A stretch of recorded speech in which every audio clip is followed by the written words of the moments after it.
Welcome to Mindful Management, Creating a Trauma-Informed Work Environment, a podcast by Chefalo Consulting, where we share the knowledge, stories, and resources you need to create a trauma-informed culture that supports wellness, growth, and resilience.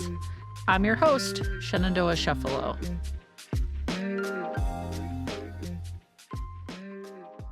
Welcome, friends and community members. We're so glad that you're joining us for another episode of Mindful Management. I'm super excited that today we get to have a conversation with a longtime Chefalo community member. Delighted to welcome Christy Turek Rials to our show.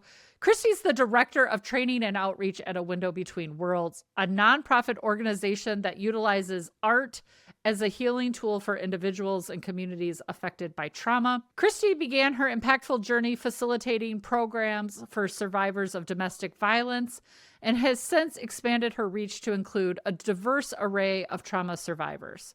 Christy, welcome to Mindful Management. We're so glad to have you on our podcast.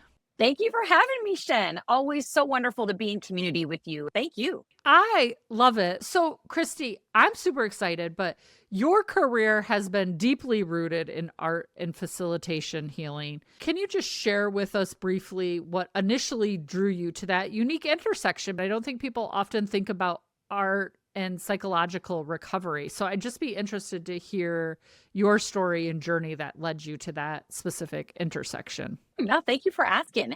And I want to start with, because that always comes up. And indeed, when we start our trainings, we talk about, oh, I'm not a good artist. I don't know how to make things look a certain way. I can't draw. When I try to draw something that looks like something, it doesn't actually look like that. And we're all about, like, one of our big taglines is there's no right or wrong way. It's that idea that we're giving ourselves permission to get out of our programming around who gets to make art and what that looks like and what art is. And when folks ask, okay, well, what's your medium? Because indeed, we have a huge curriculum of resources. They touch on every type of different medium that you could use. But truly, our medium is time and connection. And so it's this idea that when you're in, and it's actually where we get our name. So the organization I work for, who first introduced me to using art for healing, is A Window Between Worlds. And even our name comes from the idea that when you're in an art workshop and it's a safe and supportive environment, it's a window from the world that you're in to the world that you want to move towards. And however you want to get there is up to you, and just you giving yourself that spaciousness and that openness to think about whatever the topic is. One of my favorite workshops is permission canvases. What do I want to give myself permission to do? And I feel like as service providers, that's a huge thing that we overlook because we're always so oriented in serving others. Serving ourselves falls off the radar. And as you say, we only can give what we're overflowing with. And I tried to do this work for years, overflowing with stress and overwhelm and scarcity of resources for the folks I was serving, scarcity for myself. It's a reality. And I think that's sort of really what's beautiful about what you're saying, Christy, is like there's no right way or wrong way. And I think especially in this trauma-informed space that we're talking about, everybody's like, Shen, give me the directions. Like, what's the next step? And I'm always like, I don't know. Like, what do you think the next step is? Like, it's your journey. I can give you some guideposts, right? Which is what I think you're saying on art. Like, we can give you some ideas. We can give you some materials in which to create the next thing. But like, you have to choose how you're going to use the materials. Absolutely. And I heard a great analogy from Father Great Boyle where he talked about, when we're in trauma, it's like being in a dark room. And instead of going over and flipping on the light switch for someone, we can take a flashlight and be like, well, there's a switch. How you get to that light switch is completely up to you. And that's part of also the real benefit of the art is it's that completely self-directed process, because it's okay, that paper's not going to judge you. And there are things, now mind you, we have an intentional structure to the art workshops and also a research informed, we call it the arc of healing. And so it's okay, so how do we folks really travel through that arc to get to a place where they can really be open, be grounded in their minds and their bodies, have that sense of safety and trust with you, and then begin to think about this topic and then creatively explore it and share what's coming up for them. And after they create, share about what they created and how they want to use it going forward, and really think about, okay, so how can I integrate this experience into my life? And that's what goes back to that whole our medium is time and connection, because it's not just that one art workshop. And it's not even about you making something during that time, but did you in that time go where you needed to go? And then you have this tangible reminder you can refer back to, because I mean, I've been through a million trainings, have all these resources, but it's the remembering to remember when we're activated, right?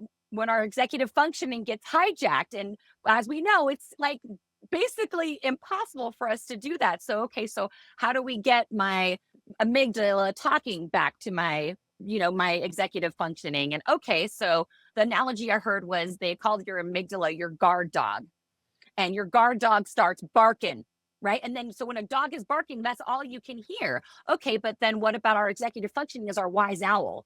So, how do we get our guard dog and our wise owl to start talking to one another? And the art can be such a great way for us to regulate, for us to remember, to remind ourselves, oh, I have resources. And I was just talking to William, who is just on the podcast, and he said our most powerful weapon we have is choice. And I'm like, that's the art. You choose not only what you make, how you engage in that topic, but you choose how you're going to engage with that experience, those connections that you made with yourself and with one another, and have that artwork and experience as that reminder. Yeah. And to your point about the wise owl, right, is like, that's also where creativity lives. I say this quite often, is that, you were referring to it as your guard dog. I talk about it as survival brain, or like the bear is chasing us and we feel in dire need to do something, to respond, right? Because it feels life or death, even when it's, I'm late for this meeting, or I can't get the software to download. Like, it can feel life or death, even though, like, when we're in executive functioning, it's clearly not life or death, right? But it can feel that way. But when we're there, when it's like, I need a decision right now, not only get to creativity, we can't see all the maybe possible solutions to as Father Greg Boyle says, to finding the light switch, right? Because we're here. So there might be 3,000 ways to find that light switch. But when it's life or death, there's like, either find it or die, right? Like, and that's all you have access to. And the one beautiful thing about the art to me is like, it's retraining your brain to get to that place of creativity, but then where we also have logic and reasoning and critical thinking, and we might see 2 ways or 3 ways or 6 ways or 12 ways to find that light switch. And that to me is what's like, that's the resilience piece that often for me gets left out of this trauma-informed conversation. I'm also wondering about your personal journey, because I think so many of us come to this work because of our own personal story. How does that influence your approach, do you think, with the work you're doing with A Window Between Worlds right now? Great question. I think that what really helps me to do this work is I've lived it. Like, I am still rewiring my brain to know that when I've said something that did not have the impact I wanted it to have on someone, that I'm not going to die, because I'm an adopted child. And so I was constantly like, okay, are you guys going to feed and clothe me? Am I going to get kicked out? Am I going to be out cold and hungry on the street? And I'm still, as I'm about to be 46, like rebuilding those pathways and reminding myself, no, you're not. This is different. You're in a different place. That was the past. And moving from the traumatic reenactments has meant so much to me, moving from victim to driver. Every day of my life, Christy, every day. Please just call me, and you could just text me, Christy. Shen, we're not victims anymore. We could just text each other. Just constant reminder. We're different people now. I had a mentor tell me recently, she's like, I'm going to be direct. You over-identify with your victimization. And I'm like, I do. And it's and mind you, I preach this to people. I've been in this realm for over 20 years. You are not your experiences. You are not what happened to you, and all of this. And it's still me constantly relearning. So that definitely plays in. I've also had a long history of experiencing sexual assault, which also gives me that lived experience of being able to speak from that lived perspective. I'm also a recovering people pleaser. and someone who's been in this work for over 20 years and I am actively working to stay in this work because I see, just even working for a window between worlds, we provide training, curriculum, and resources so that folks can incorporate art into whatever their service provision, for profit, nonprofit, all that jazz. Christy, I just first off appreciate your vulnerability. Thank you for that, because I know from personal experience how difficult that is. And sometimes we can just overpass that lived experience piece that for me is so, so critical, but also is really hard to say sometimes, and really hard to just, I think sometimes we take it for granted that people are just supposed to walk around being vulnerable and not understanding the internal work it takes to first be vulnerable, and then to say that out in a world of which you have no idea who's listening and who's got an opinion about that and what does that mean. Yeah, and celebrating and recognizing, right, those when we take those little steps, because we talk about transformation. That's our whole tagline, as using art for transformation. And I still have to recognize, no, transformation isn't just something that happens overnight. Like, transformation is celebrating those teeny little steps each day. Like, I recently had a beloved friend of mine who was one of our facilitators pass, and she passed away. She was 74, and it was just the last 2 years of her life that she's like, I'm going to stop running all these groups and doing all this healing work for others, and I'm going to focus on my own healing. And she always was so, in those last 2 years, would talk about, and it's so true, the self-compassion, self-love, self-forgiveness. I feel like all roads lead back to that. And she'd say, there's three different things we're here to do in this life: learn to love others, learn to receive love, and most importantly, learn to love ourselves. And us loving and caring for ourselves is such a tall order. Say, when I work with folks who do harm or batterers, as some folks call them, I tell them, we get invitations all the time, an invitation to get mad, an invitation. We get to choose whether or not we accept that invitation. And I'm reminding myself, those negative thoughts can come knocking, and I can recognize, especially my pattern of negative thoughts, because there's a pattern there. Tara Brach calls it our top 10 hit list of, like, okay, those negative ones are coming in. And so what I can do is I'm getting better a little bit each day with, oh, I see you knocking top 10 hit list thought. You're not going to come in. I'm going to acknowledge you. Thank you for showing up, and say, you're not needed. Needed you when I was younger. Don't need you now. Yeah. It's so funny because for me, I don't know where I heard it, but I heard somebody talking about those thoughts once as wild horses. And so for me, it's just kind of always stuck with me, is that you're kind of on the road and you're just, if you look out, you can see a bunch of wild horses doing whatever they want. And that's really these thoughts. And the invitation is, do you want to ride one or not? Like, you get to choose whether you get on the wild horse and let it take you wherever it's going to take you, because you have no choice with a wild horse, right? Or you can invite yourself to say, I'm just going to stand back and watch the wild horses. And that has really served me well, because now what I've noticed is not only in myself, but I can watch other people getting on the wild horse.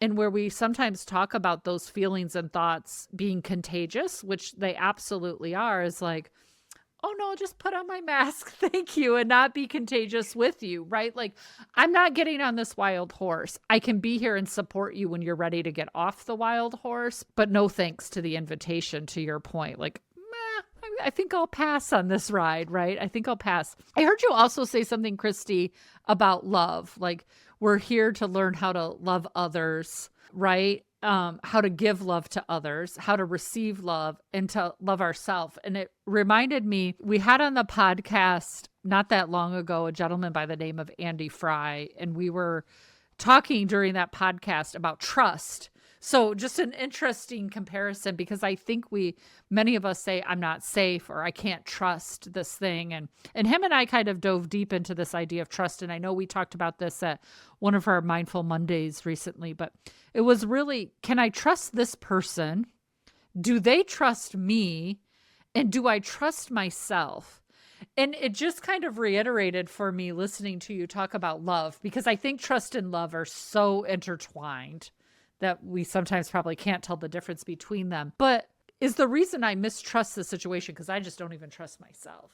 Absolutely. And looking at how us not trusting ourselves, us not caring for ourselves, not offering ourselves the same care and compassion that we give to others is the root of so much. And I remind myself, like, okay, strive to really work against white supremacy culture and to work against capitalism and to work against sexism. And so, what's the best way that I can do that is for me to actually look out for myself. It's that great Audre Lorde quote, right? Like self care isn't selfish; it's a act of political warfare. And I'm sure I'm butchering that, but Mother Audrey has some serious, brilliant wisdom, and we talk about that in the training that We'll we link get all some these books to negative takes Audre at Lorde play. for folks who are like, who's Audre Lorde? It's like, if you haven't read a book, well, Christy and I will link some books in the show notes for you on the amazing Audre Lorde for sure. So, Christy, I'm just wondering if you might be able to share with us how you've seen art transform the healing process for individuals who are dealing with trauma. Like maybe you have a specific story you can share or something that significantly impacted a participant. And I ask that because I have a feeling we have some people listening who are like, yeah, I can see how that might help others. But again, that recoil of our own judgment about our artability, right? Like where we kind of get stuck in that story we tell ourselves. So perhaps if you could share a transformative story about somebody, it might help somebody who's stuck right now in that place. Yeah, absolutely. And I'll finally circle back also. How did I get into this? So I was in college, senior in college, had to do an internship in order to graduate, was getting my bachelor's in psychology, found an internship site, and it was the only internship site I wasn't going to have to drive an hour in some awful LA traffic to each way. Lo and behold, there was a domestic violence outreach center and shelter that wasn't too far from where I was residing. So did an internship there, got hired soon after I had started working there. And my boss was like, we're going to send you to a training. And I was like, about what? And she was like, using art. And I'm like, what? I'm like, we're working with, folks are dealing with child custody. And we've got folks that are literally, in this safe house because it's unsafe for them for their abuser to know where they reside. We're dealing with serious medical issues and psychological issues. Like, I don't have time for all that art stuff. And I'm like, and besides, we don't have money. And so my boss was like, I hear you, but you got a scholarship. By the way, we still provide scholarships. So if anybody listening is like, oh, I might want to check out Windows and use art, we still definitely have scholarship funding available. We're all about taking those barriers away. So she's like, well, you got a scholarship, just go. So I went into this train being like, art's not for me. I don't know what this is about. And I went through the training and I was like, oh, okay, well, maybe this idea that I had about art, about it needing to look a certain way, isn't what it's all about. And I enjoyed it. And it was just revolutionary for me to actually spend that time looking at myself and my own healing, because our philosophy at the training, and it still is the best way to learn is by you experiencing it for yourself. We're not going to talk about it from a theoretical perspective. You're going to dive in that way. When you're facilitating it with others, you can draw upon your lived experience and how powerful that is. And also, I'm a big fan of, and have always been, I'm not going to ask anybody I'm providing services to do something that I'm also not willing to do, because folks can smell it out. For sure. So I went to the training, came back, and I was just floored with how the art allowed me to connect with those that I was working with in a new way, in a very powerful way that was also really appealing for folks, which was rare. It was wonderful that I had the art, and I was like, okay, yeah, I hear you, and you don't want to be in this group, but in this group, I'm going to give you some invitations for things that you can do during this time. I'm going to give you a topic for what I'm inviting you to explore today. But what you do during this time is completely up to you. And it's such a powerful way to address that like inner teenager that we all have, where we're like, the moment you tell me to do something, I don't want to do it. And the workshops are very much set up of, you go in whatever direction you want. This is choose your own adventure. So allowed me to interact with the clients and that I served in a new way, for the clients to interact with each other in a different way, which especially in a residential program was invaluable, because living with anybody in a group living situation is hard, much less we're fleeing domestic violence. But the art group was why I'll never forget. I had one participant who had some very serious psychological challenges. And we didn't know until she was in the shelter for like at least 5 days that she was supposed to be taking some medication that was really important for her stabilization, and hadn't been.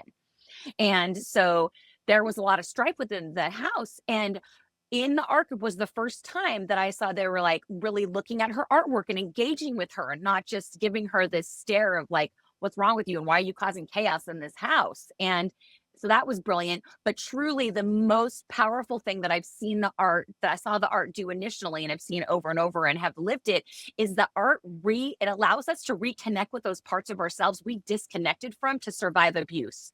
Right? Abuse makes us contract.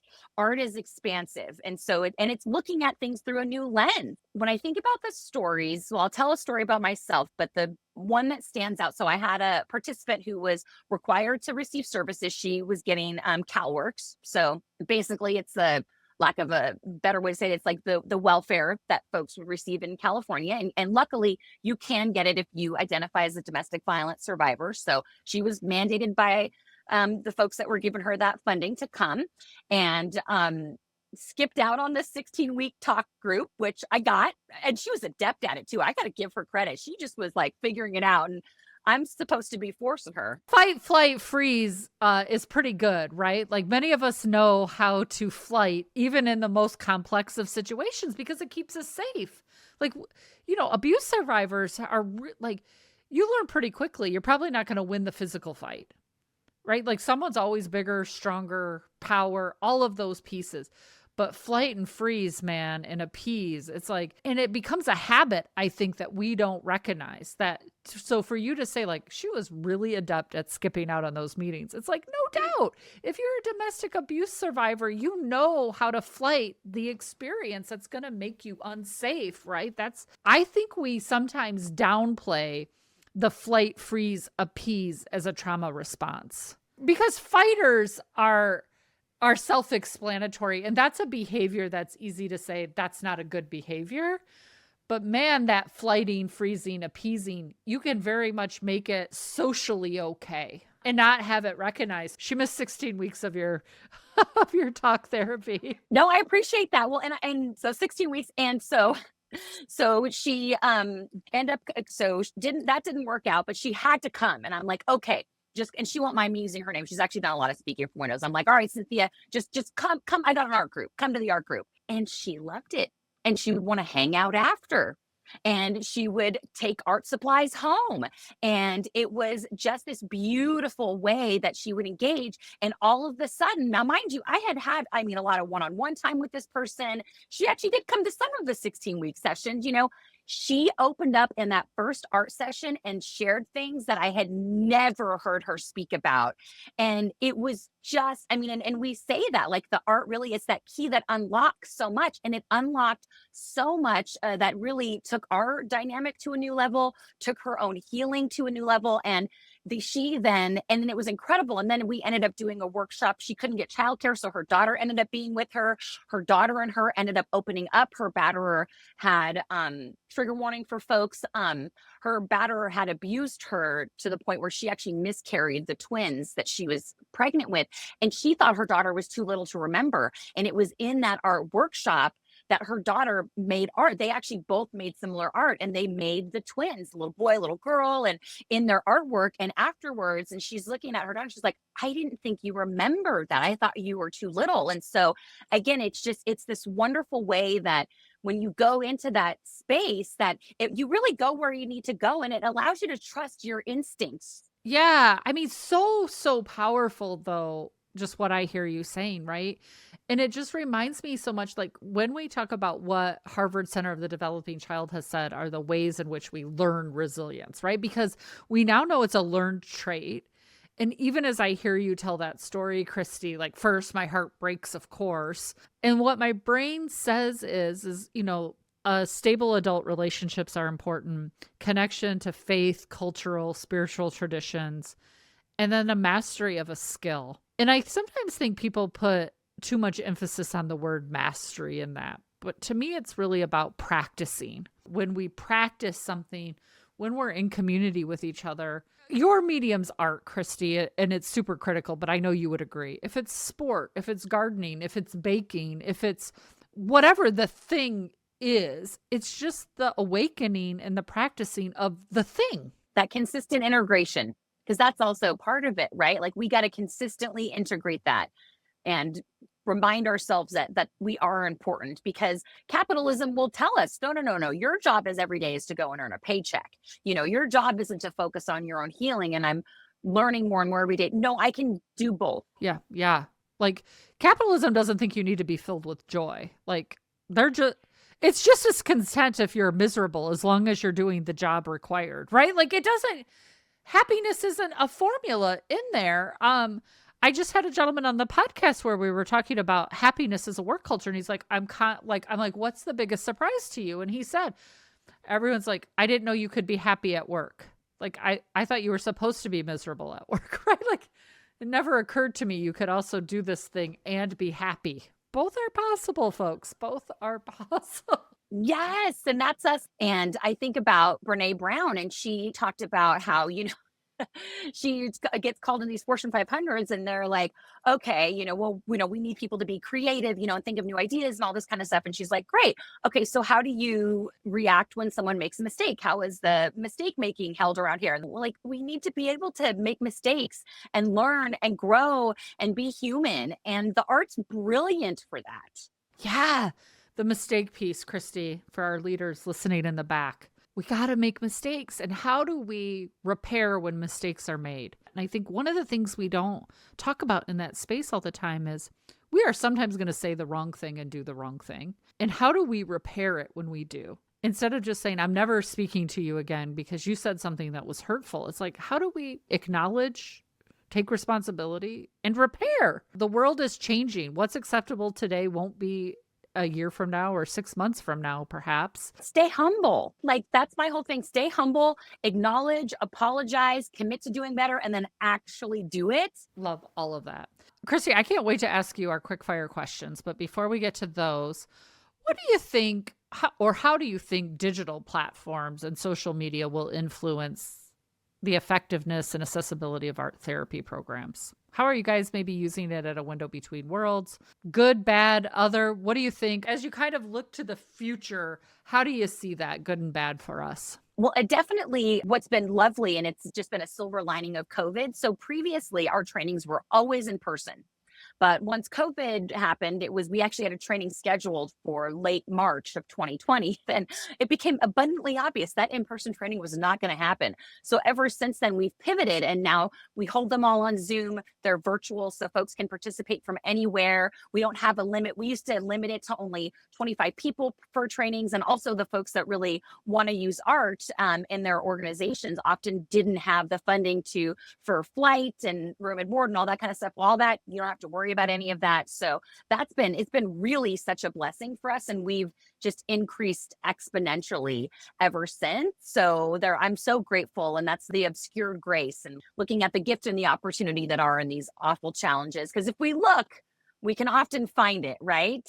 That's the creative part that we've been talking about, is that it turns from either or to yes and, right? Like either we hold them in person or we don't hold them at all, to yes, and how can we live somewhere in between in all this gray? So I love that.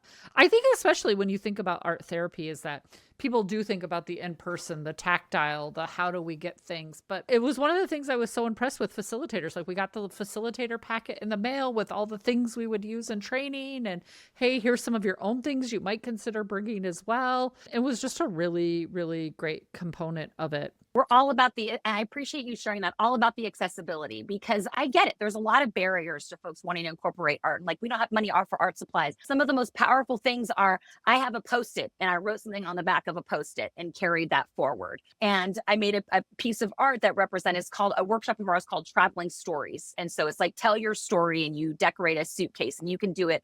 A lot of ours are, 1-page art workshop. There's like an outline of a suitcase. And so I put on there what lies beneath. And I put all of, I actually even thought about how many different abusers I had, which I had never even thought about. The number was, the volume was astounding when I thought about it. So I made this piece of art and I had it, and then I had it out because we were going to do a little display of them. And one of my colleagues came up and was like, whose art is this? This is my story. Whose art is this? And I was like, it's mine. And she's like, and it was and I had so much respect for her. And I was like, well, I recognize that you were a victim, that you didn't cause your abuse. Well, why can't I do that for myself? And so it's just been transformational All right, Christy, what is the latest book or TV show that's caught your attention? What's standing out for you? Tell us what media you're currently consuming for fun or work, if it ties into our conversation or not. What's consuming your time? Oh gosh, that's such a great question. Well, my one of my latest things is, and this harkens back to why I brought him up earlier, is I've been going into my YouTube and also into podcasts and just putting in Father Greg Boyle and listening to him. He is my North Star.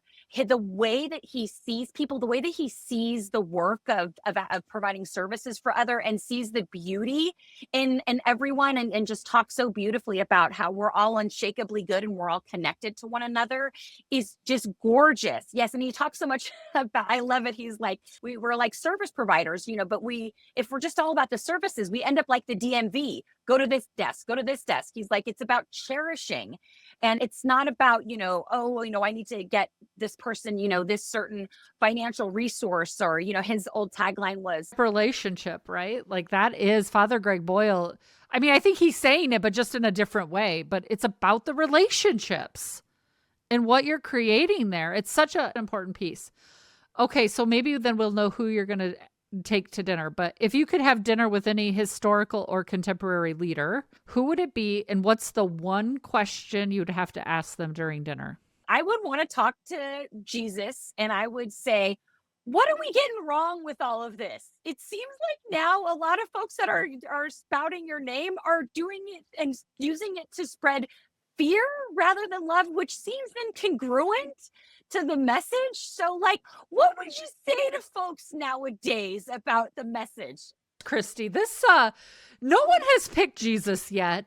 I think it's a good one because I think we should be asking them a lot of questions. And I'm with you. There does seem to be some incongruence in various versions of the same story. And I just need to know the truth. I know in my heart that it's about love. And that's, and we choose every day, are we going to move towards fear and love? And there's no part of me that thinks that any divine, whatever it is that you believe in, there's no part of me that thinks that the creator, the divine being, is about us spreading fear and hate. Like, it doesn't make any darn sense. It's about love and connection and light and joy, and that's what we want to spread. And that's what we're here to do. And that's my mission as well. So tell us, what's the hobby or activity that is filling you with joy? What is the one thing you just gives you absolute joy to do and partake in?